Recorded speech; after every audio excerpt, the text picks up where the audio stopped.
So, it just got announced for our VGC players around here, the regulation set H. Basically, for those of you that do not know, the rule set for Pokemon Competitive, the VGC, the video game category, changes after some months, and the current format, which is the Worlds format, is basically one restricted, one Uber Pokemon, and some legendaries. This regulation is, as you can see from the Victory Road post, banning all Paradox, Treasures of Ruins, and Legendary Pokemon. This is basically Regulation A 2.0. So we can go in Pokemon Showdown and select Regulation H. It's already available, so that helps. And we can go look at some popular names. For example, we can go Zamazenta, illegal. We have Urshifu, illegal. We have Fluttermane, illegal. So what are we gonna play? So as you can see, we are gonna basically play the mortals of the Pokemon world, and yeah. So why this is interesting? First of all, the timing is basically 1st September until 5 of January, which is pretty interesting as a timing. But yeah, as you can already tell, it's a filler format for the post-words, and Regulation G will be back in April, which is a pretty sus time window to go back to that, because in the meantime, if they respect the same schedule as Pokemon Legends Arceus, they are gonna release Pokemon Legends ZA with Mega Evolutions around that same time. So they may cook a regulation with Mega Evolutions, maybe, we don't know. But it feels weird to interrupt a regulation with a new regulation and then revert back with exactly the same rules.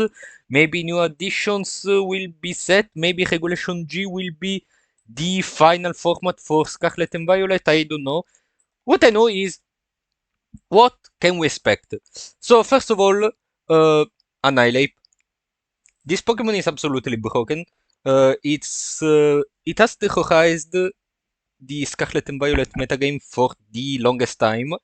So yeah, I really expect this guy to make a comeback.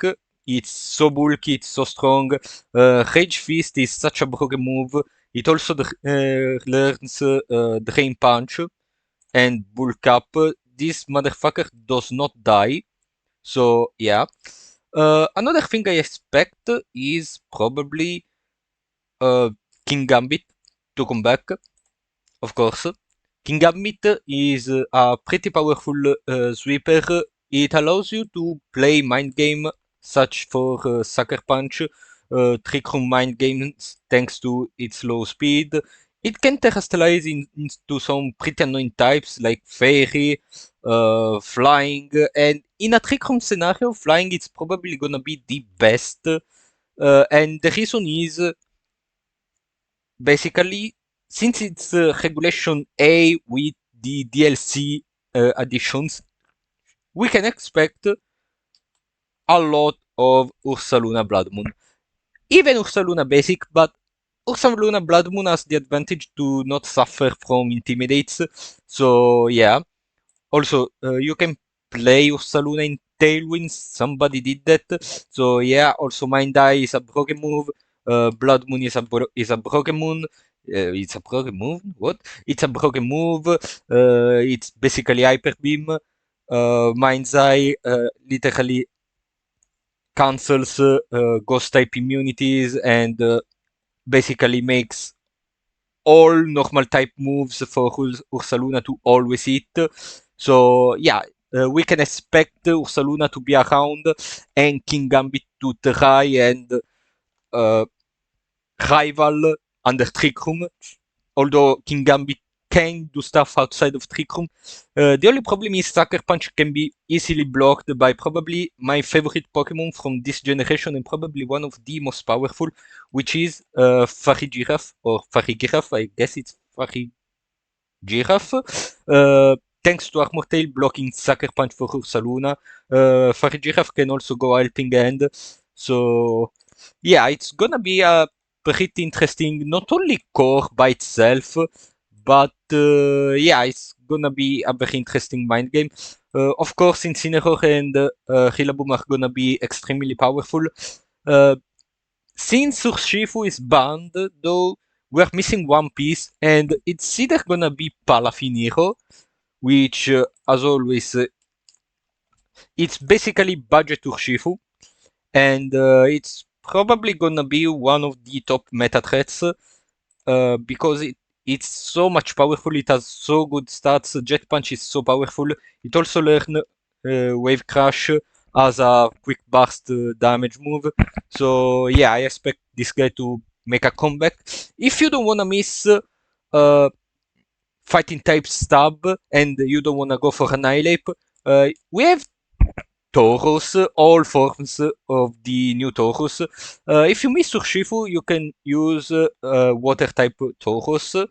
It does get Aqua Jet and Wave Crash as well, alongside with like close combat.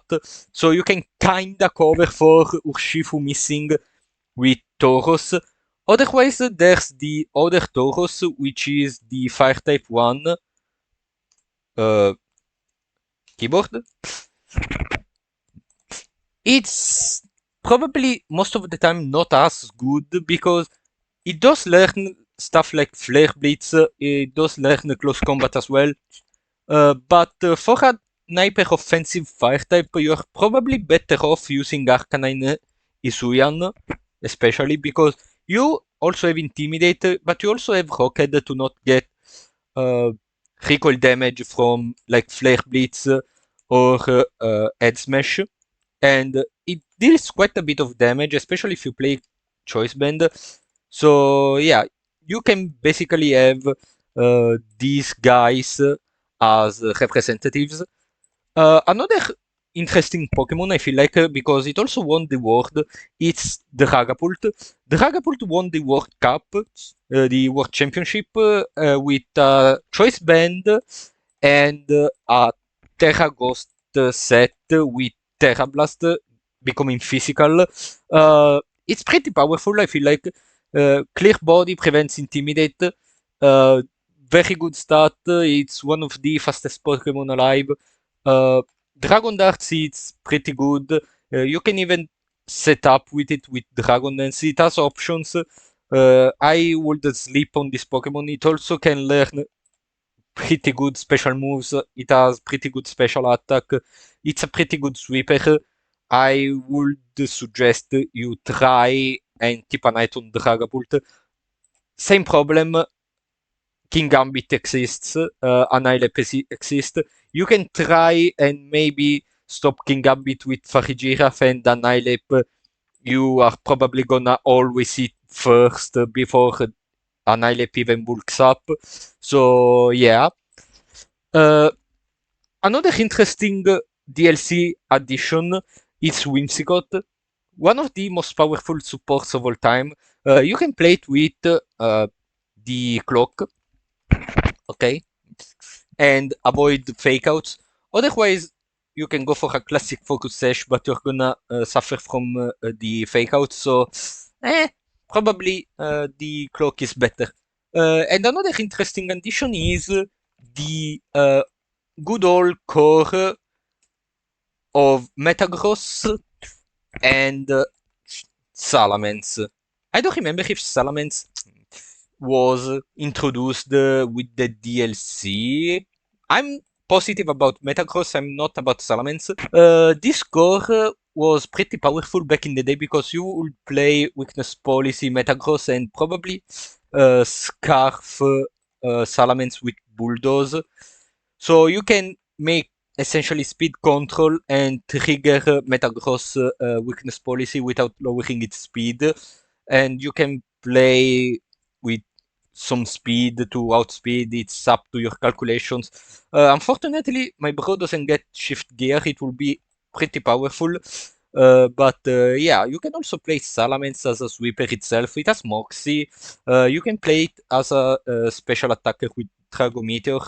But I feel like Dragon types in this meta are probably not the best unless you're playing Dragapult.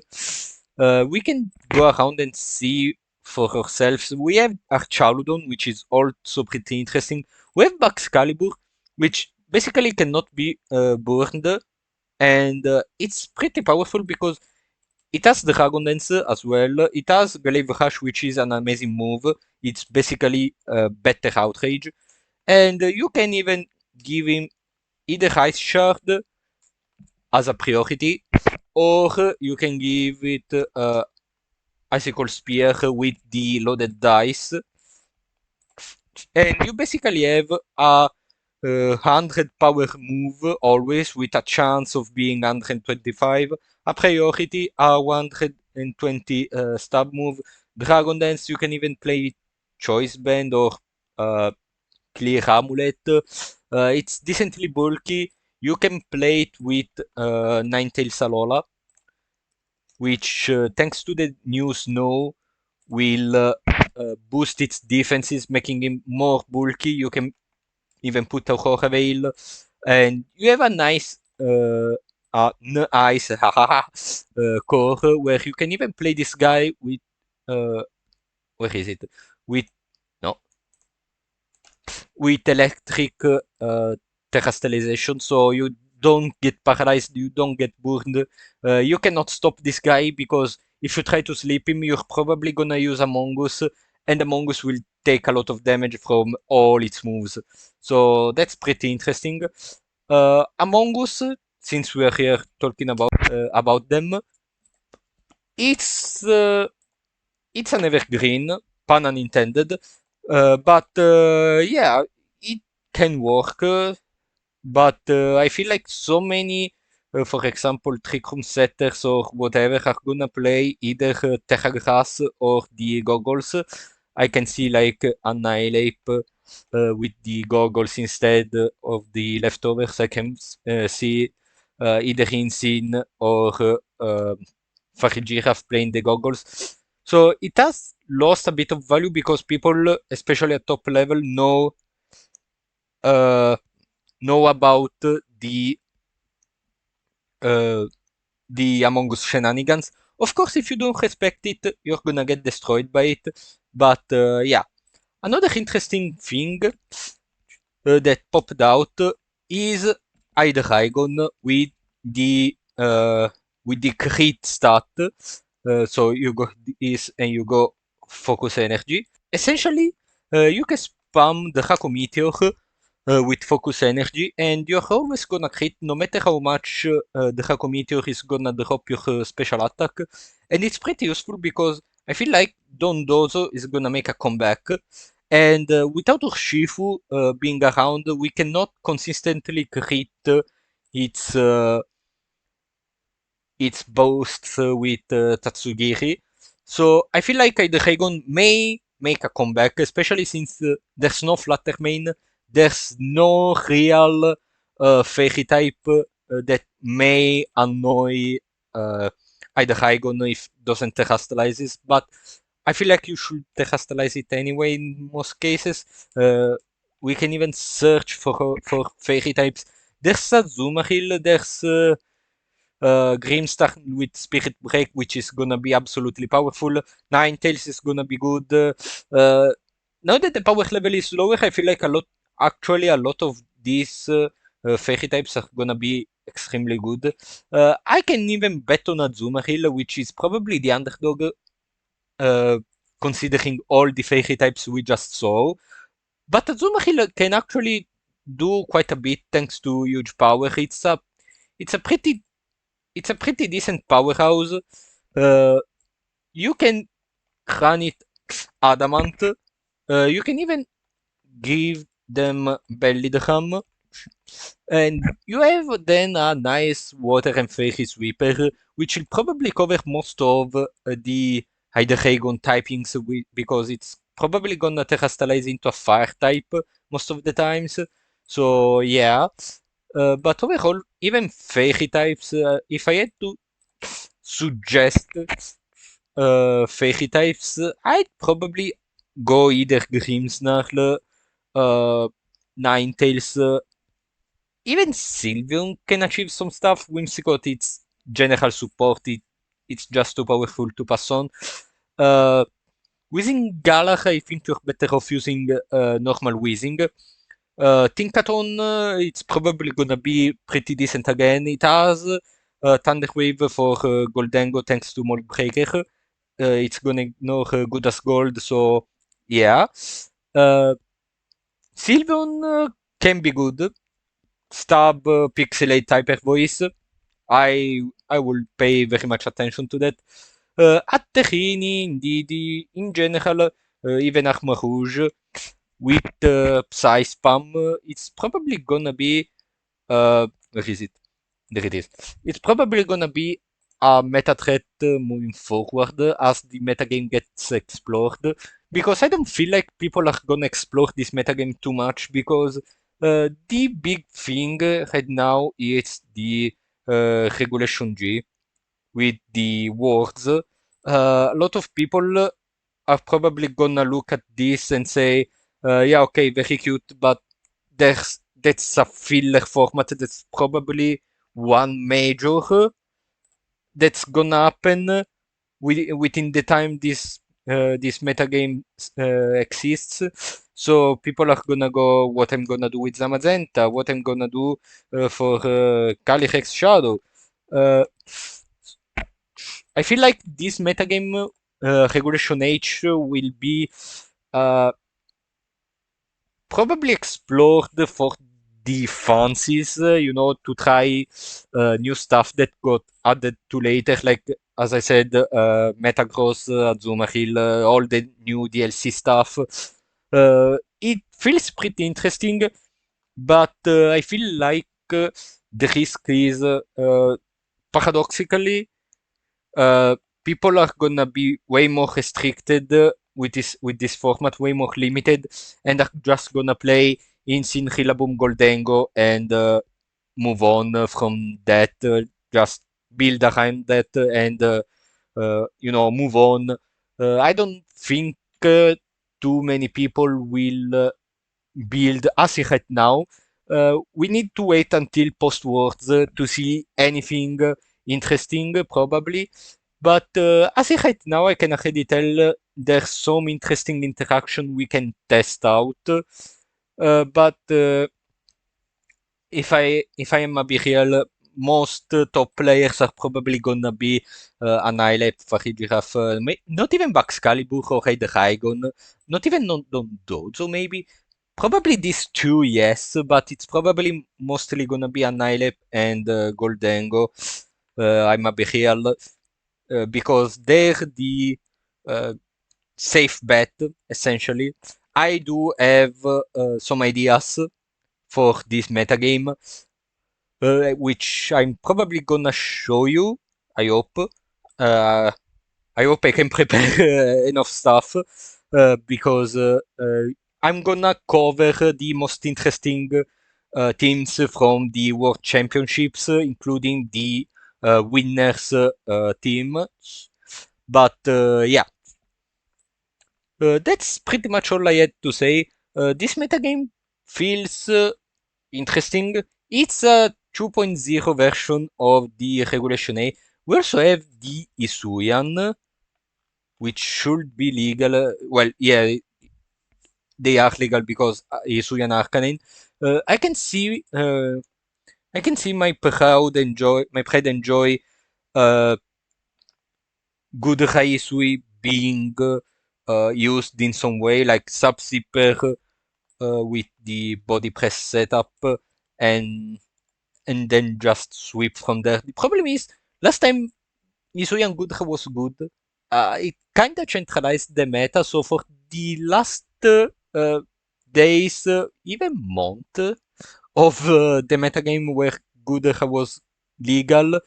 It was just a mirror match of Gudras body pressing each other until death. You couldn't even use Hydreigon because Gudra just walls it entirely because it would terrestrialize Fairy, and Hydreigon, you know, goes with Flamethrower.